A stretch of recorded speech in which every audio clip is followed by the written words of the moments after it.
Anthony, the story in the quarter gone, it's kind of the result of the work you've put into SoFi doing more. Just explain that a little and where you're bearing fruit in sort of diversifying business lines right now.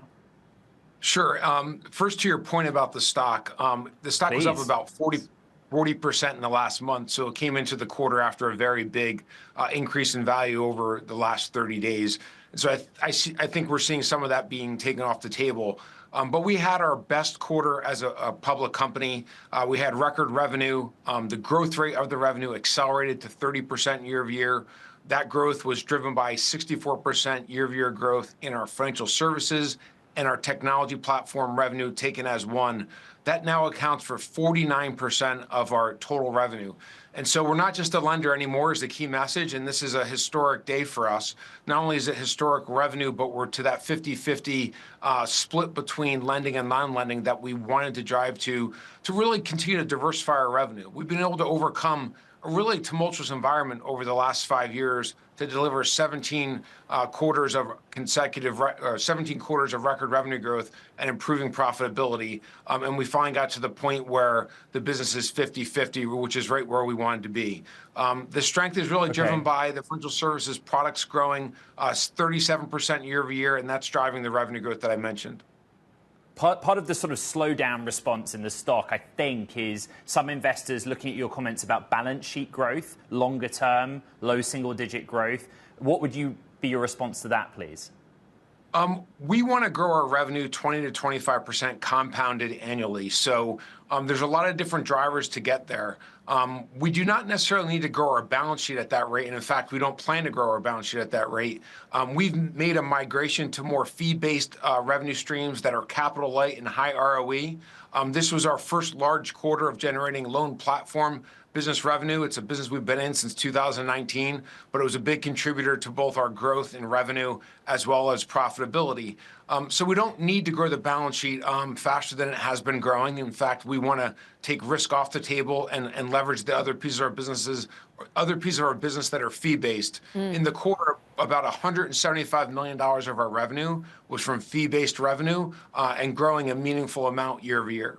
Let's just talk about pulling that lever and indeed a 64% jump in the financial services and the tech platform segments. Where else can you invest there to ensure that that 64% is something you continue?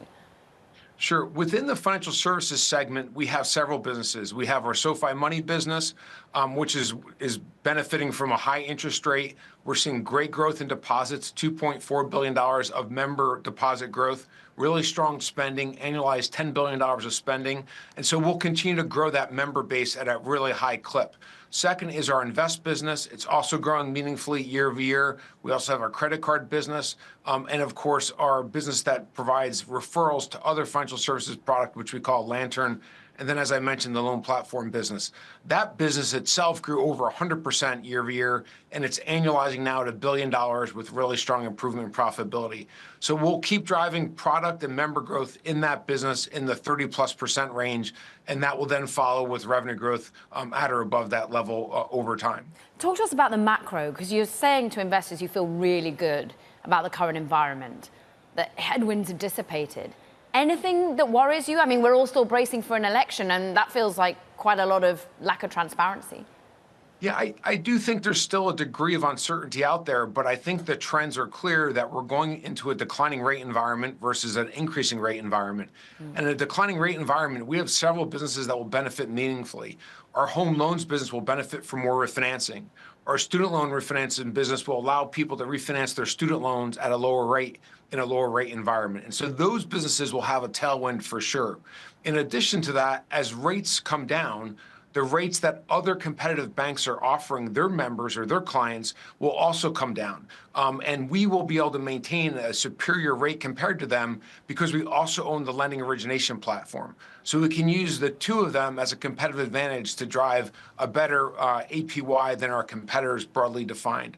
And then lastly, within that business, there's our credit card business.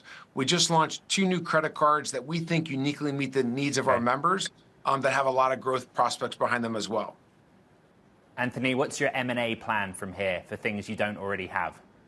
We're heads down. We're not focused on M&A at all. We're not focused on capital raises. We're focused on growing our business organically, 20 to 25% in revenue on a year-over-year basis, balance sheet growing much slower than that, and continue to build unaided brand awareness. Our unaided brand awareness is a key to become a household brand name. It's a key to become a trusted partner in a business where people have to trust you to give you their money. And we've driven that up 40% year over year to 7%. Our goal is to get it into the 30% range. We're well on our way and making great progress. Have you got any worries about the consumer at this point, Anthony, and consumer credit quality? Sure. Our credit is actually continuing to improve. We saw a peak in credit normalization in Q1, and it's gotten better each quarter since then. That said, we're very vigilant in making sure that we think we'll be in a stable economy. Declining rates with a recession would not be great. Okay. Declining rates with a stable economy would be great, and that's what our current forecast has for 25. Anthony, we literally have 30 seconds. The election, how are you braced for it? We can work with whatever administration we have.